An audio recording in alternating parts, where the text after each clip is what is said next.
Valendo. Processo de formação de palavras, aula 3. Composição. Só que antes de darmos continuidade, falando dos processos e iniciarmos a composição, vamos só retomar aqui a parte que nós estamos vendo, que são os processos de formação de palavras. Chegou uma pessoa aqui, foi Luana. Pronto. Já deu certo. E nós vimos composição. Antes nós vimos a estrutura das palavras, né? Que eu espero ardentemente que vocês tenham revisado essas duas aulas que já aconteceram. A estrutura das palavras, aquela parte lá, os afixos, prefixos, radicais, vogal temática, desinências e tal. E a aula passada, que nós iniciamos o processo de formação das palavras, onde nós vimos todos os processos de derivação. Derivação prefixal, derivação sufixal, derivação prefixal e sufixal, derivação parasintética, derivação imprópria e derivação regressiva.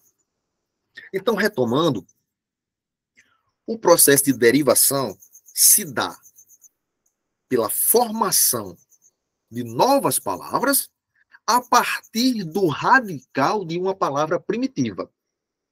Aí eu tenho outras palavras derivadas com acréscimo de afixos, prefixos ou sufixos. O que difere da composição? Professor, eu vou misturar derivação e composição. Não tem como misturar. Nós vamos entender por quê. Na derivação, eu tenho uma palavra que se origina de outra, ou que deriva de uma primitiva, de uma já existente.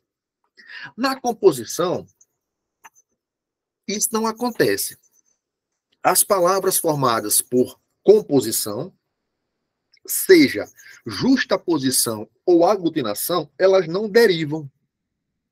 Nesse processo de composição, a palavra é formada pela junção de dois ou mais radicais. Aí a gente relembra o que é o radical. É a parte da palavra que contém o significado elementar daquela palavra. É a parte imutável. É a parte que, a partir dela, eu posso formar novas palavras. Isso é o radical. Retomando para a gente sempre fazendo as conexões. O cérebro adora isso. Então, observe. Na derivação, eu tenho uma palavra, acrescento um radical, acrescento um afixo ao radical e formo outra palavra. Na composição, eu vou juntar dois ou até mais radicais para formar outra palavra. A palavra formada por composição, ela não deriva. Ela não é originada a partir de outra. Tá certo? Essa é a diferença que faz com que nós não venhamos a confundir derivação com composição. Na composição, a palavra não deriva. Tranquilo? Então, eu tenho dois processos. Eu tenho duas formas de fazer a composição das palavras. Ou de formar novas palavras a partir da composição. Ou seja, da junção, da união de radicais. Que é a justaposição, composição por justaposição e a aglutinação. Professor, só existem esses dois? Só. Enquanto lá na derivação nós temos 6 processos, aqui são somente 2. Composição por justaposição ou composição por aglutinação. Tranquilo? Vamos lá. Qualquer dúvida é só chamar. Como acontece a formação de uma palavra por justaposição? Observe. Justaposição, quando não há alteração. Foca nisso aqui, ó. Não há alteração nas palavras. E continuam a serem faladas ou escritas da mesma forma como eram antes da composição. Ou seja, eu pego duas palavras ou dois radicais, uno-os, formo uma nova palavra e não há alteração nelas. Na prática é isso. Girassol. Girassol é uma palavra formada por composição. Eu tenho gira e eu tenho sol. Duas palavras. Houve a união dessas duas palavras e elas continuaram a ser faladas da mesma forma, pronunciadas da mesma forma. Houve uma pequena alteração escrita, nesse caso, que é um caso que as pessoas confundem bastante, acrescentou um S, mas isso não alterou a forma de pronunciar. Gira, sol, igual. Duas palavras se uniram, não houve derivação. Ah, professor, o girassol derivou. Derivou de quê? De gira mais sol. Não derivou. Eu tinha dois radicais, ou duas palavras primitivas, eu posso também pensar dessa forma, e elas foram unidas. Acabou. Como elas foram unidas e não houve alteração, principalmente na pronúncia, composição por justa posição. O mesmo caso se dá com guarda-chuva. Guarda-chuva nada mais é do que a junção de guarda mais chuva. Dois radicais, duas palavras foram unidas, foram justapostas, por isso justaposição, sem que nenhuma delas sofresse alteração. Nesse caso, nem na pronúncia e nem na escrita. É só isso? É só isso. A justaposição é só isso. Aí eu vou agora para a aglutinação. É um processo semelhante no sentido de ser a junção de dois ou mais radicais ou de duas ou mais palavras primitivas.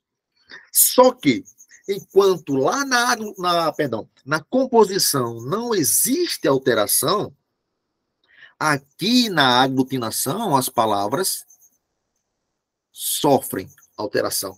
Pelo menos um dos elementos vai sofrer alteração, ou na grafia ou na pronúncia. Pelo menos um vai sofrer alteração. A saber, planalto. O que é planalto? Como se formou a palavra planalto? Ela é derivada? Não, derivou de quê? Não derivou de nada. Ela é formada pela junção, portanto, composição, pela junção de duas palavras. Plano mais alto. Ah, professor, então é composição por justaposição. Não. Na justaposição, as palavras que se unem sofrem alteração. Nesse caso, não sofre alteração. Nesse caso aqui, eu tenho alteração. Planalto. Plano mais alto. Esse O desapareceu na junção. Portanto, houve uma aglutinação.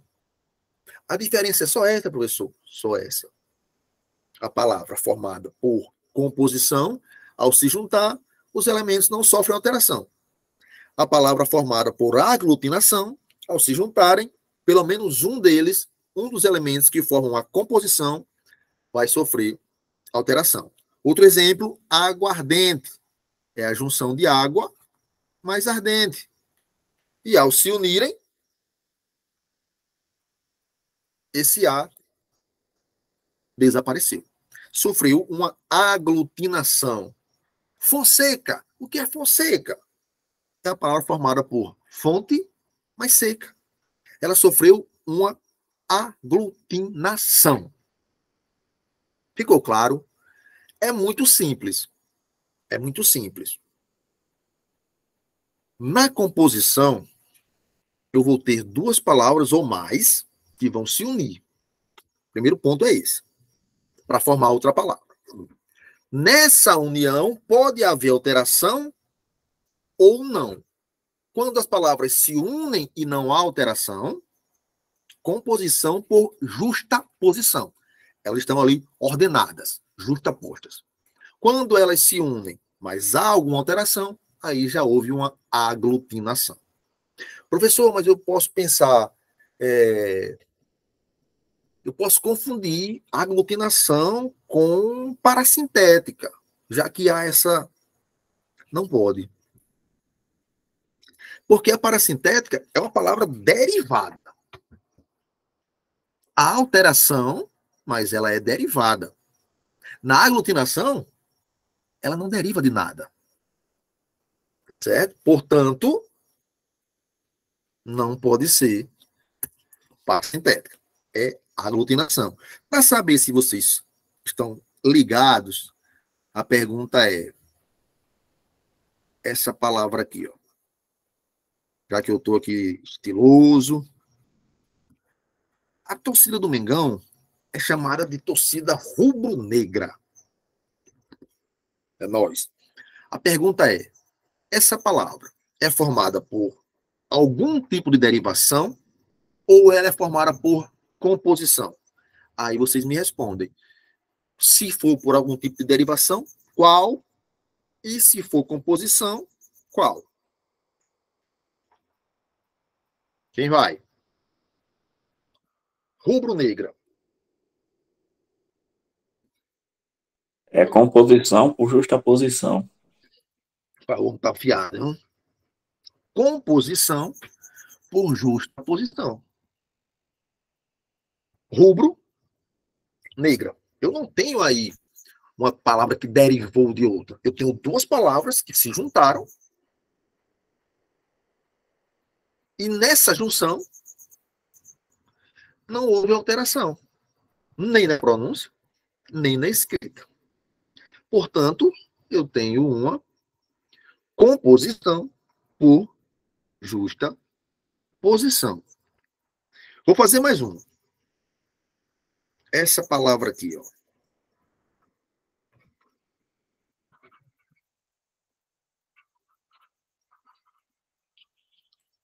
Fidalgo. Ela é, primeiro, é a mesma pergunta, o mesmo sentido. Ela é derivada ou ela é formada por composição? E qual tipo? Fidalgo.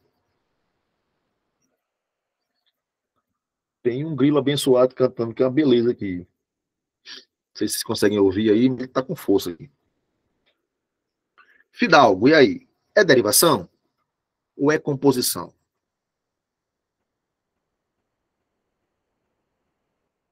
Fidalgo. Enquanto vocês pensam, eu vou dar uma dica.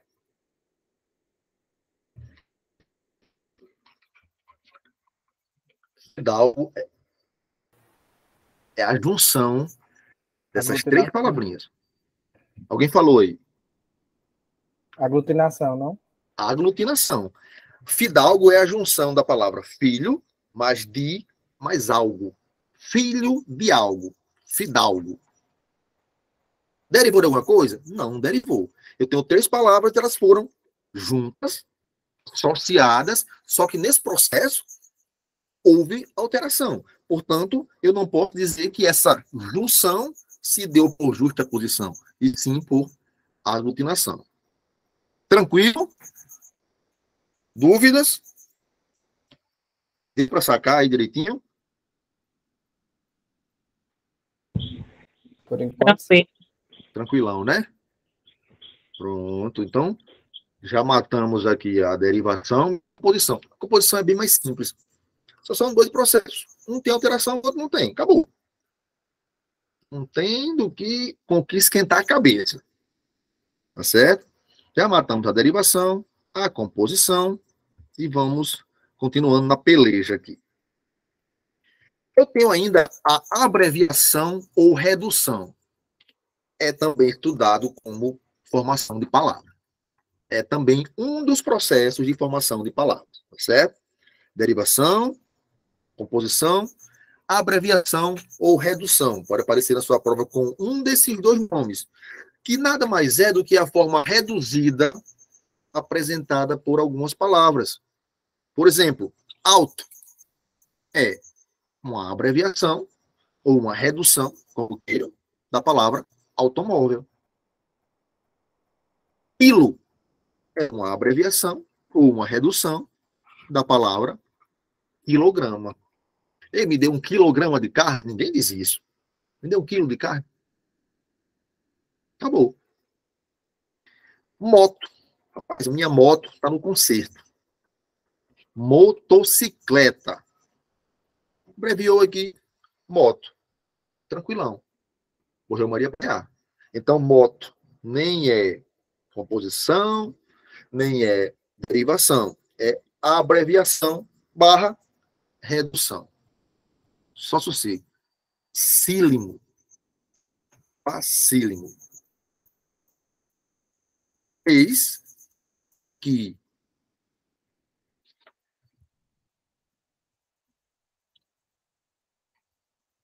a formação de palavras foi para a roça. Acabou de acabar. É só isso. Podemos seguir para o novo assunto ou vocês querem tirar alguma dúvida? Já estou com o assunto na ponta da agulha aqui para botar na tela. Vamos para frente. Segue o baile. Assunto fácil, a gente não esquenta a cabeça com isso, não. Vamos lá. Ainda dentro da morfologia, tá certo? Nós estamos estudando morfologia, só para lembrar. Né? Nós vimos a estrutura das palavras, nós vimos os processos de formação de palavras, e agora nós vamos ver a parte mais salgada da morfologia, que são as classes de palavras ou classes gramaticais. Professor, eu estou doido para estudar aquela parte lá de predicativo do sujeito, predicativo do objeto, transitividade verbal, lá, objeto direto, agente da passiva, adjunto, adnominal, sintaxe. Eu estou doido para estudar sintaxe, que isso aí é que me ferra nos concursos. Quando eu chego, eu não sei analisar, eu não sei o que é um predicativo do sujeito, ou do objeto, tal, tal. É aí um tal problema. Quando a gente não consegue fazer essa análise, é porque o estudo da morfologia foi deficiente.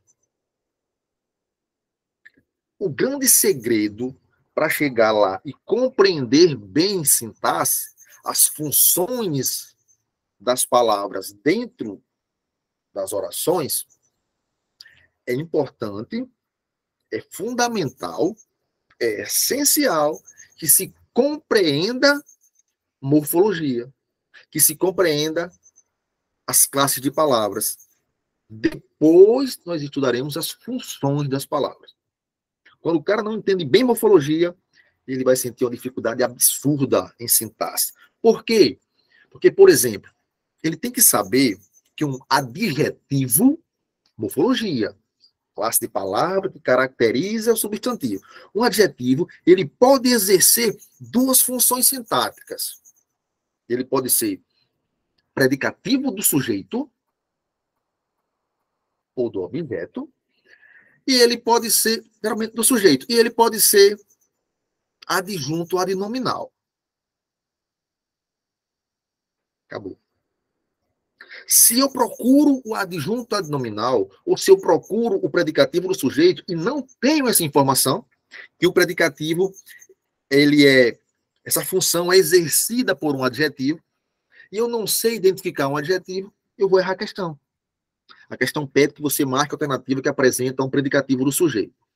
Você vai procurar?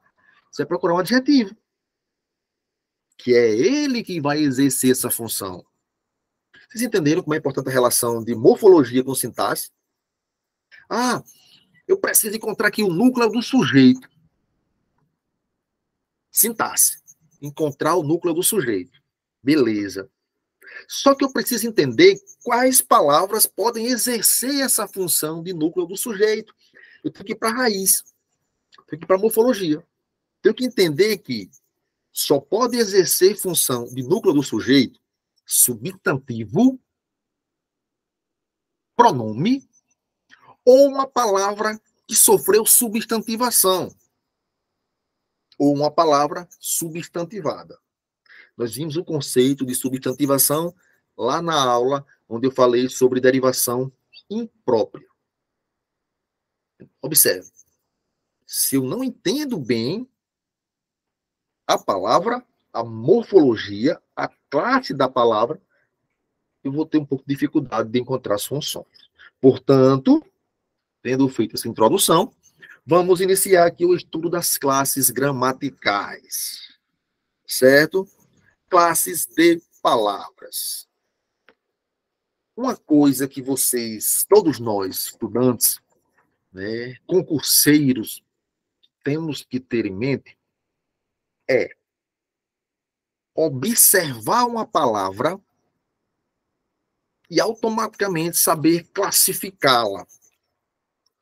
Saber fazer uma classificação morfológica. O que é isso, professor? Classificação morfológica. É ser capaz, é ter a competência de pegar dentro dessa frase cada palavra e colocar dentro da sua caixinha de origem. Nós sabemos que existem 10 classes gramaticais. Substantivo, adjetivo, verbo, pronome numeral, conjunção, preposição, interjeição. 10 classes gramaticais. Ah, mas não adianta eu saber que existem 10. É preciso que eu veja numa frase e consiga identificar. Essa daqui é verbo. Essa daqui é pronome.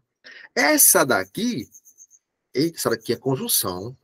Essa outra aqui é um advérbio. É preciso que eu tenha essa competência. A partir daí, as coisas vão caminhando. Agora, se eu sinto dificuldade de olhar para uma frase, olhar para uma palavra isolada e classificá-la morfologicamente e dizer a que classe ela pertence, aí a coisa está complicada. Aí eu vou ter que sentar e estudar mais. Né? Tá certo? Então, o primeiro ponto é esse. O que nós vamos fazer agora? Eu vou pedir que vocês, de preferência, quem gosta de estudar com o caderno na mão aí, escreva, se já não fez, essa frase aí. Caramba! Os meus 5 sensacionais professores vieram da França e palestraram aqui. E coloquem as danadas em cada uma. Coloque cada uma em sua classe gramatical. Eu vou dar a vocês 1 minuto para fazer isso. Só. Penso eu ser suficiente. Valendo. Caramba, interjeição. Os é artigo. Meus, pronome possessivo. 5, numeral. Sensacionais, não vou lembrar. Professores substantivos, vieram verbo. Esse daí eu acho que é preposição. França, substantivo. Palestrar, verbo. E esse aqui, ele é... Eu não estou lembrado, é de lugar, mas eu não estou lembrado qual é a palavra que a gente diz antes. Substantivo, não sei. Pronto, Peterson fez quase todas aí. E aí? Já estão anotando aí no papelzinho? Essa classificação é essencial, ter essa consciência. Tá? Né? Porque a partir daqui é o que eu vou fazer. Né? E outra coisa. Você quer morfologicamente ou sintaticamente? Morfológica. Dizer a que classe Caramba, interjeição. ela pertence. Os, artigo definido. Meus, pronomes possessivos. 5, numeral. Sensacionais, adjetivos. Professores, substantivo. Vieram, adjetivo. Contração da preposição. França, substantivo próprio. E conjunção aditiva. Palestraram, verbo conjugado na terceira pessoa, e aqui, advérbio de lugar. Quem acha que Sueldo acertou aí tudo? Quem está com Sueldo nessa classificação?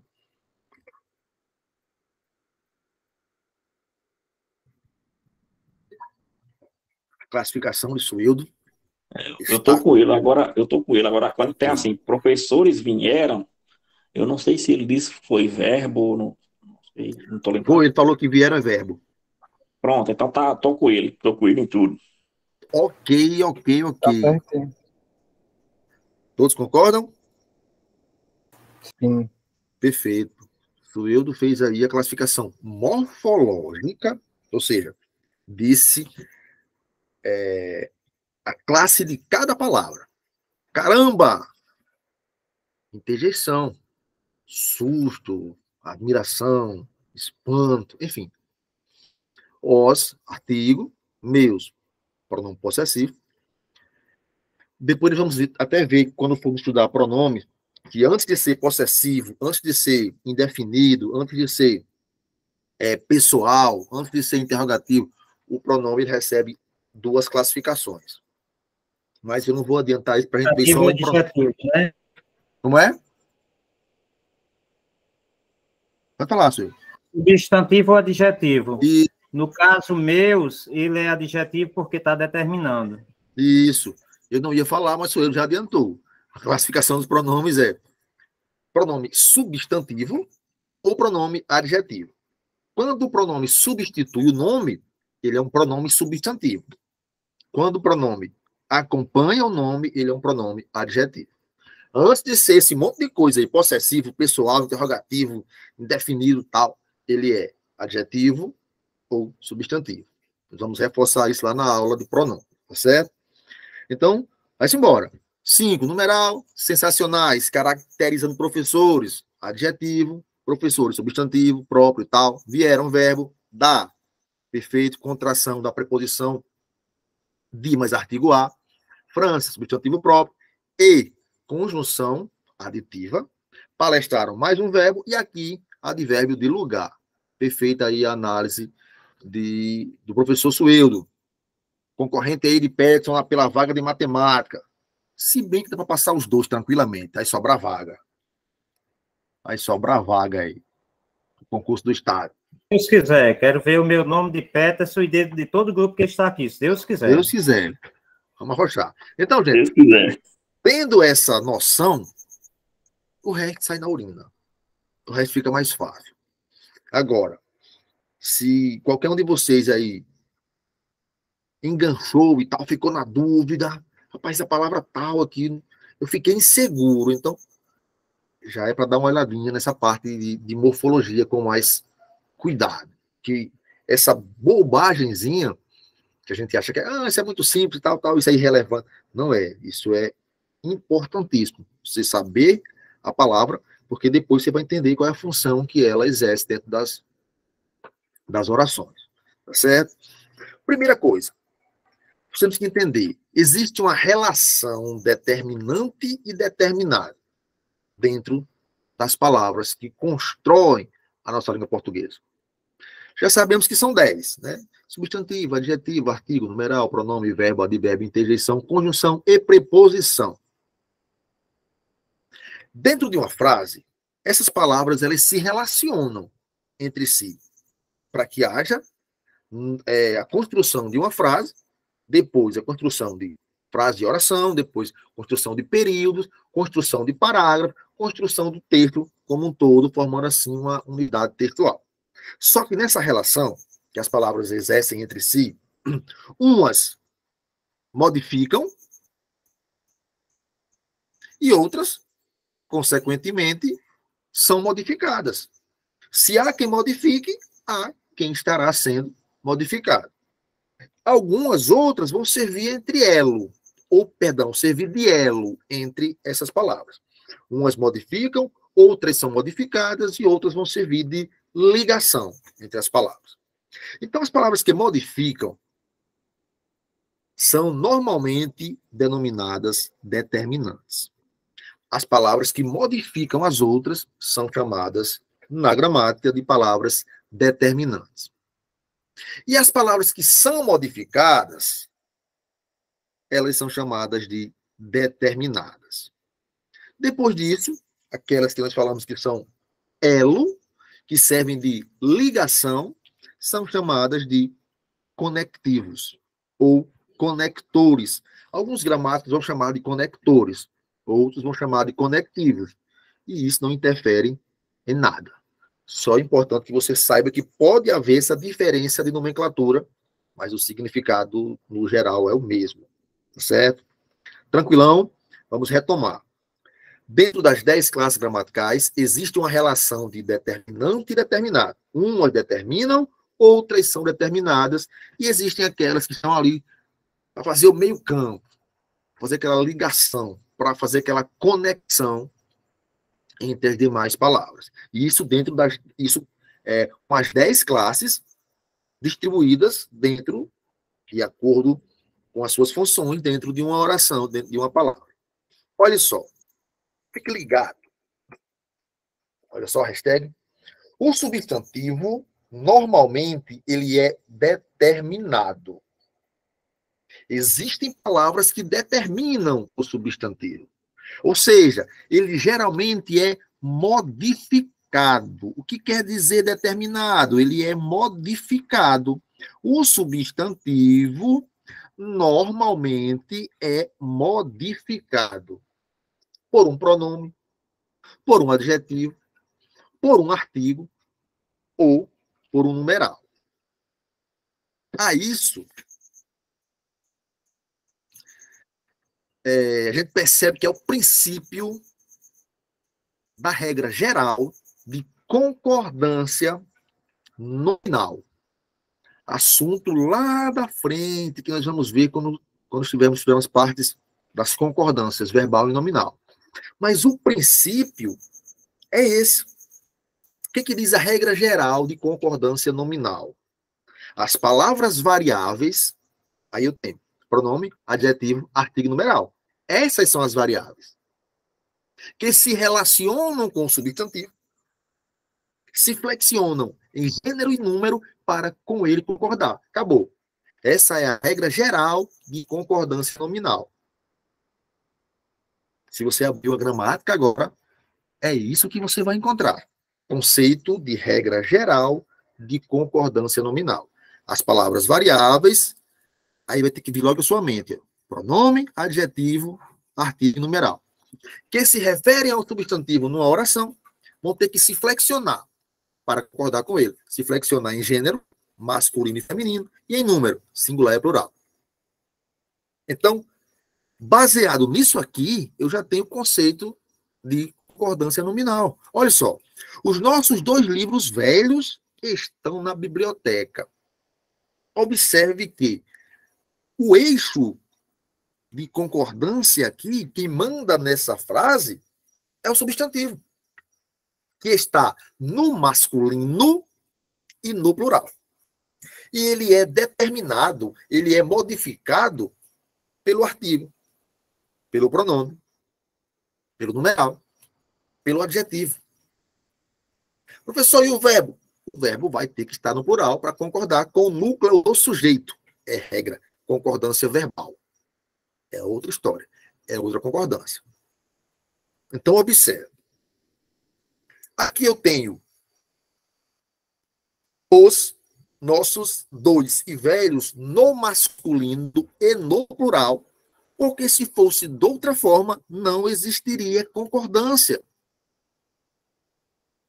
Se, por exemplo, em vez de livros fossem canetas, por exemplo, modificaria toda a estrutura. Canetas permaneceria no plural, só que agora no feminino. Então, eu jamais poderia dizer os nossos 2 canetas velhos. Teria que mudar tudo para o feminino. As nossas 2 canetas velhas. Esse é o princípio de concordância nominal. Repito, quando nós chegarmos lá no assunto, lá na frente, já dá para ter essa noção com essa aula aqui, com essas dicas aqui. Tá certo? Então, observe que eu tenho o substantivo sendo modificado pelas palavras variáveis que a ele se relacionam. Se aqui eu tivesse livro no singular, acabou. Esse artigo iria para o singular o pronome iria para o singular, o numeral teria que ser extinto, né? E o adjetivo velhos também para o singular.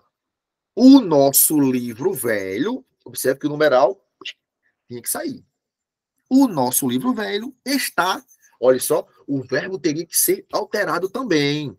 Porque dentro dessa oração eu tenho a concordância das palavras com o substantivo, mas também tenho a concordância verbal.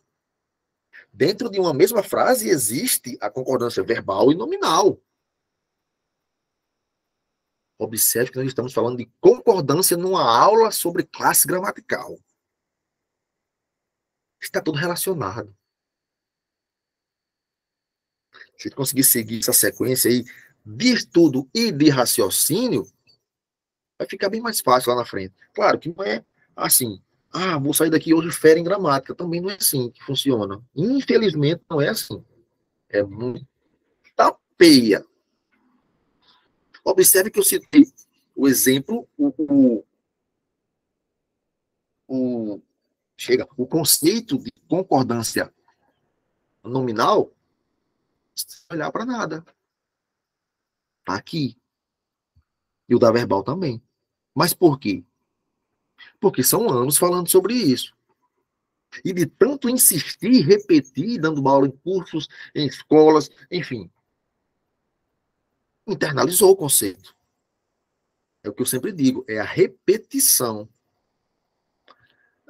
Tem muita pedagogia bonita, muito enfeite e tal, mas no final das contas o que funciona é o tradicional, é a repetição. Quer aprender? Quer. Repetição, que é para fixar. Acabou. O resto é só firula. Então, de tanto repetir isso, o conceito está na minha cabeça guardar. Eu costumo dizer que é essencial que você memorize os conceitos. Quanto mais conceitos memorizar, melhor. A questão diz assim: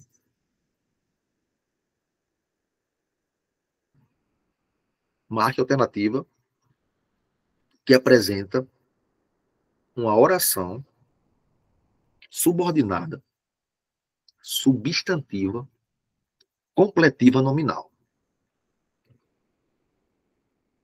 Olha a brincadeira. Oração subordinada, substantiva, completiva nominal. Primeiro, você tem que saber o que é oração. É o primeiro ponto. Tem que saber que oração tem verbo. Você vai eliminando ali as frases que não tem verbo. Isso aqui é oração. Depois, tem que saber o que é uma oração subordinada. Tem que ter o conceito. Aquela oração que é sintaticamente dependente da outra. Depois, você vai ter que saber o que é quando ela é substantiva. Tem que saber que ela exerce função de substantivo. Função de sujeito, de predicado, de complemento, de objeto. As funções que o substantivo exerce. E ela quer o quê? A questão quer o quê? Completiva nominal. Você vai ter que saber o que é e como funciona um complemento nominal, que é aquele termo que completa o sentido de um nome. Só que aí, você não vai ter um termo, você vai ter uma oração exercendo essa função. Olha só, para responder essa questãozinha, marque a alternativa que apresenta uma oração subordinada, substantiva, completiva, nominal. Você tem que saber isso tudo. Você tem que, na minha opinião, ter memorizado esses conceitos. Porque depois você aplica qualquer canto aí. E não pense que você vai sentar agora aí, depois da aula, vai revisar e vai memorizar, e amanhã você vai dar com tudo na cabeça. Não. Demanda tempo. Demanda tempo. Mas é totalmente possível. Requer paciência. Mas é possível. Certo? Atenção. O substantivo que, acabei de falar agora há pouco, ele normalmente é determinado, ele pode passar a ser determinante. Essa é a água de sabão da gramática. Água de sabão, pessoal? Sim, é uma metáfora. É aquela água escorregadia. E se você não pisar bem direitinho ali, você leva uma queda grande. Fica o galo na nuca. Por quê? Porque eu falei que é água de sabão. Porque as coisas não são estáticas. Lá na matemática dos meus amigos Peterson e Schweldo, existe algo exato.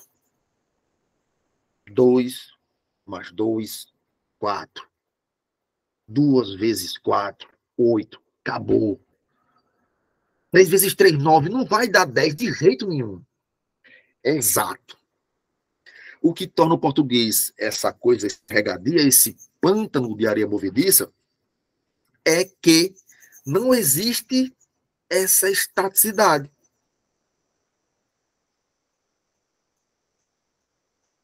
É tudo muito maleável. Uma palavra que numa hora é substantivo, que está determinando, noutra hora pode ser determinante, ele é determinado, mas ele pode ser determinante e vice-versa. Uma palavra que é verbo, dentro de um contexto, nós vimos lá nas derivações, ele pode ser uma palavra substantivada.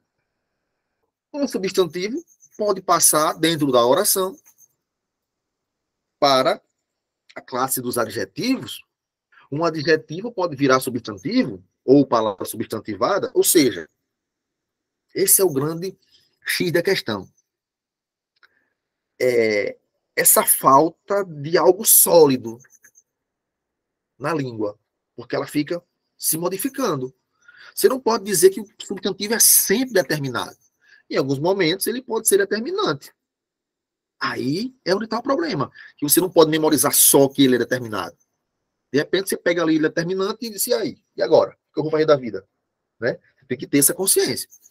Ele normalmente é considerado como determinado, mas não impede de, dentro de um determinado contexto, ele está sendo ali o determinante. Olha só, olha o exemplo.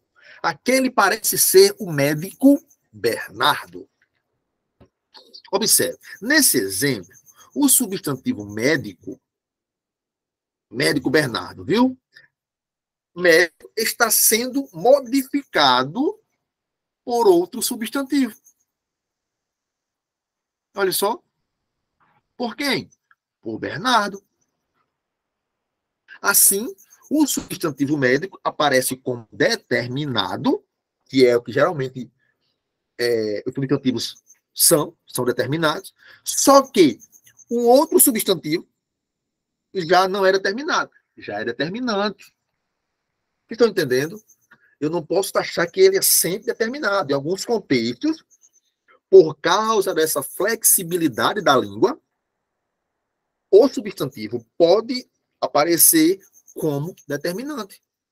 Tá aí os exemplos. O substantivo pode ser simultaneamente determinante e determinado. O mundo inteiro admirava o piloto José. Olha só o que eu tenho aqui. Eu tenho o artigo e eu tenho substantivos. Piloto e José. O substantivo piloto está determinado pelo artigo O. O artigo O está determinando o substantivo piloto. Logo, piloto está sendo determinado pelo O. Tranquilo. É isso. É isso que se espera. E também está sendo simultaneamente modificado por José. Então, eu tenho aí o substantivo piloto está determinado pelo artigo, pois este é um determinante, e simultaneamente está sendo modificado pelo substantivo José, que também o determina. Então, eu tenho aqui simultaneamente substantivo determinante e determinado. Tá certo? Então, esse tchan aqui, esse atenção, é só para a gente se ligar nessa situação, né, de flexibilidade da língua. E perceber que nem sempre na língua portuguesa, na gramática da língua, as coisas são ali estáticas. Não são. E talvez que bom que não são. Né? Observe. Só para a gente dar uma reforçada. Piloto, determinado por O, e determinado por José. Fique ligado. O advérbio, aqui é outra questão. O advérbio, ele aparece como, geralmente, como determinante. Enquanto o substantivo aparecia lá como determinado, geralmente, o advérbio ele já é um determinante.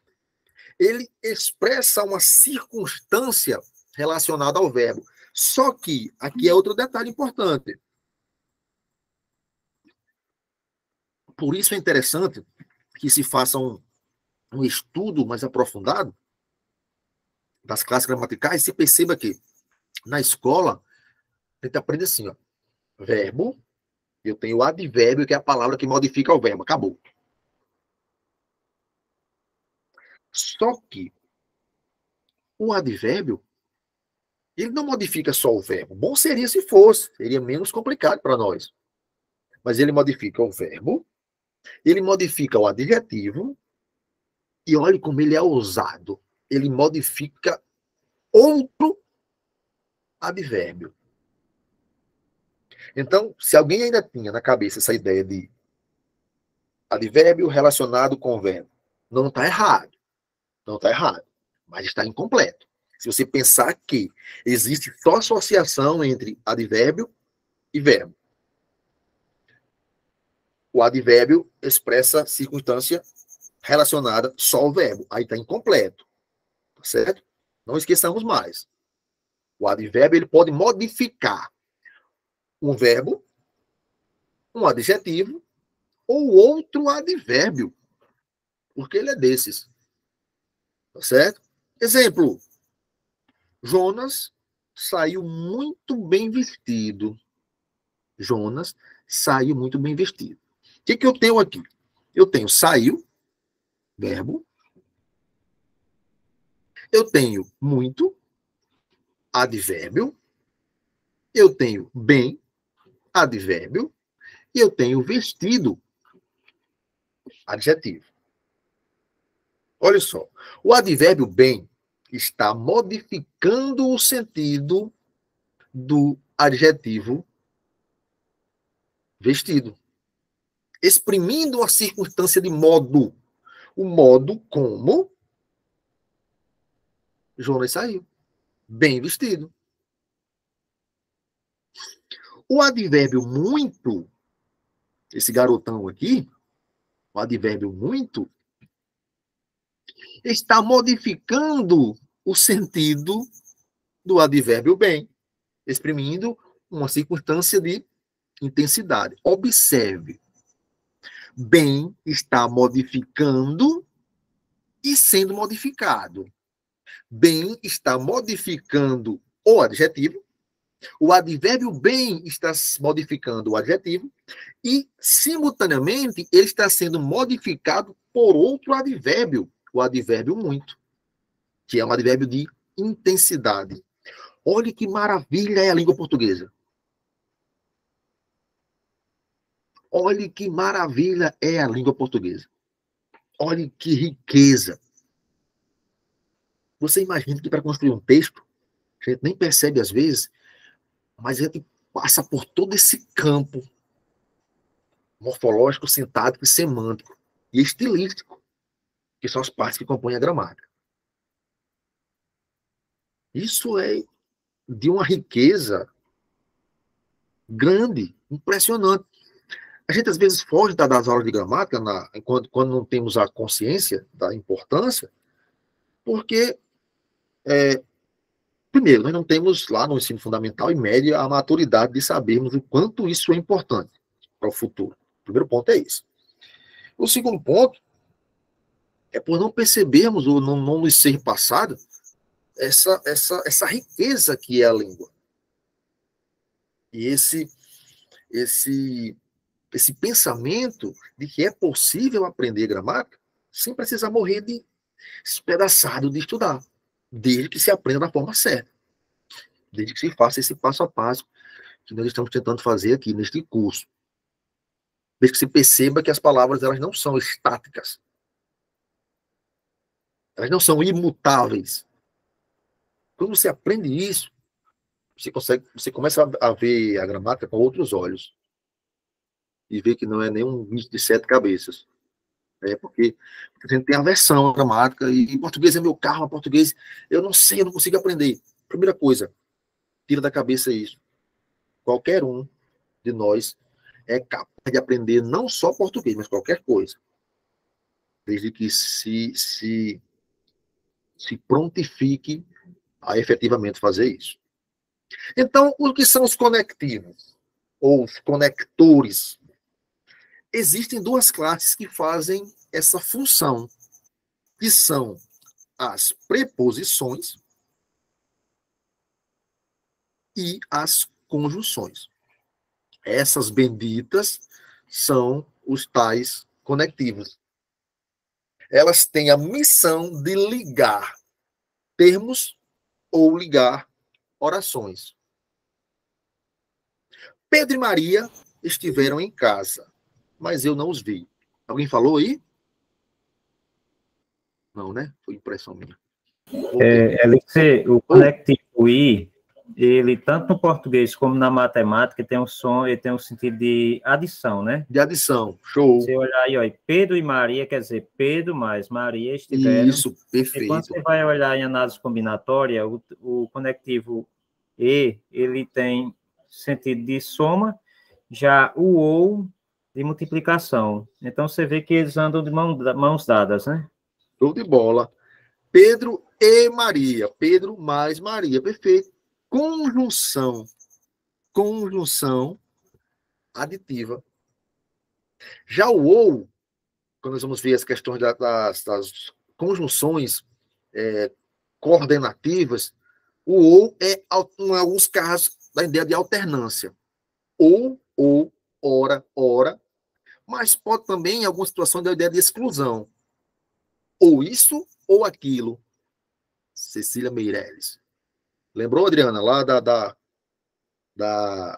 do seminário, na turma de vocês, que um grupo apresentou lá, ou isso ou aquilo e tal.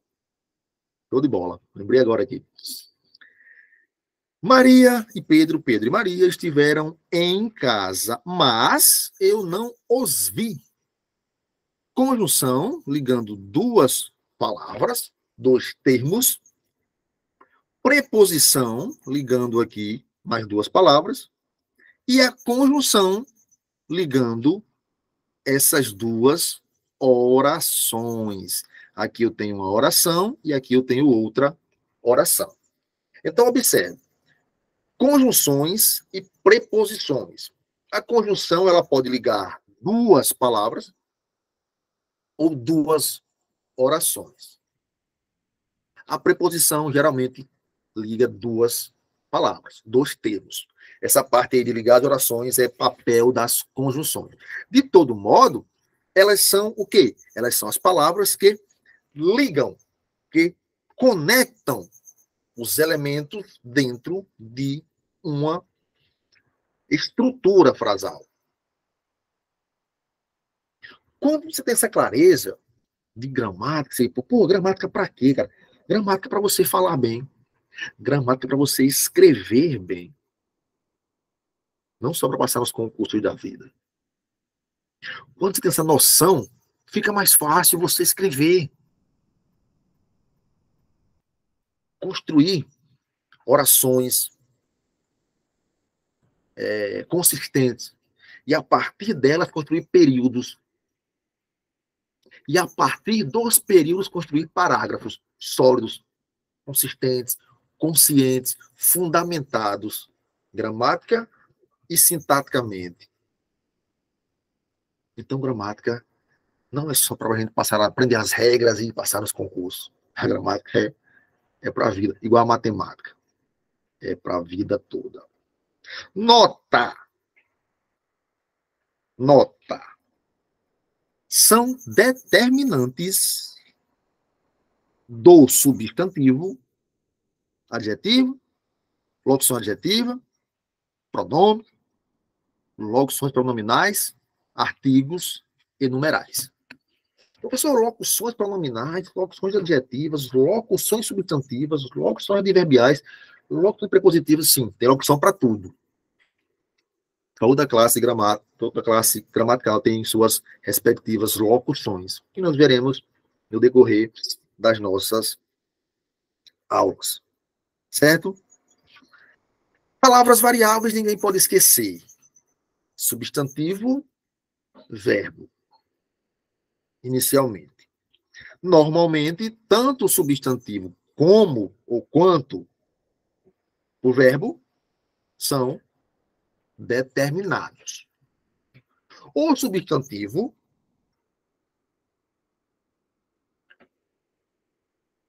pelo artigo, adjetivo, pronome numeral,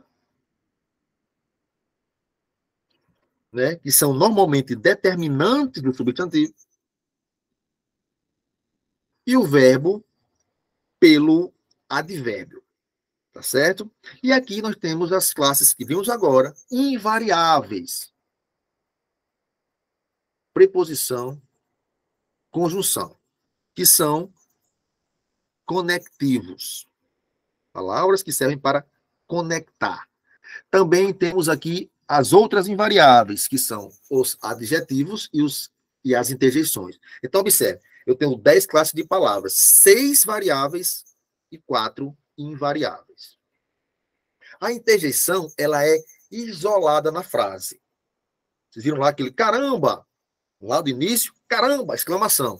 Ela é isolada na frase. Os meus 5, tal, tal, tal. A palavra caramba está isolada ali. Aquele ponto de exclamação. Pá. Esse detalhe da conjunção. Ei, psiu. Esse psiu. Acabou, é isolada da frase. Ei, vírgula, psiu. Certo?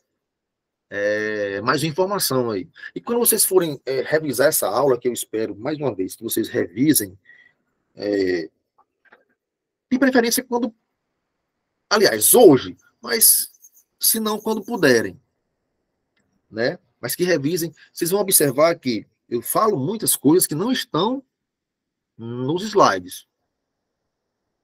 E essas coisas, elas merecem atenção, elas merecem ser anotadas, tá certo? Ninguém estuda, já dizia o professor Pierre Louis Piazzi, se não estiver escrevendo.